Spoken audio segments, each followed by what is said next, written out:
Hello and welcome to Grave Digging. This is the first progress update on our sunflowers. I've literally just finished potting them all up after recording the sowing video, and I thought I'd just show them all potted up now.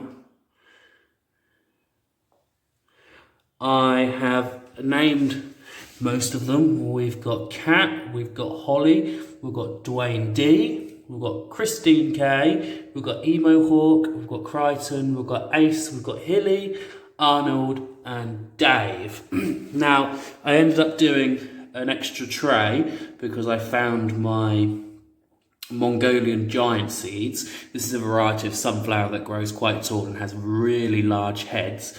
And I'd like, although I grew some last year, I'm not completely sure what happened to them, and I'd like to add them to my seed bank for next year.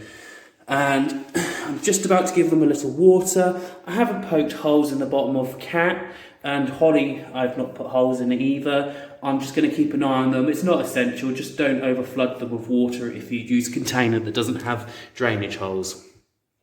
Now, if you can, now I'm going to do a bit of a competition, and you need to be in Attleborough to be able to enter this because I will be delivering the prize to your house or a home that you send me to. If you can, the first person to correctly state what the names of my sunflowers are influenced from will win one of my Mongolian giants when they're big enough to be potted up into pots like this.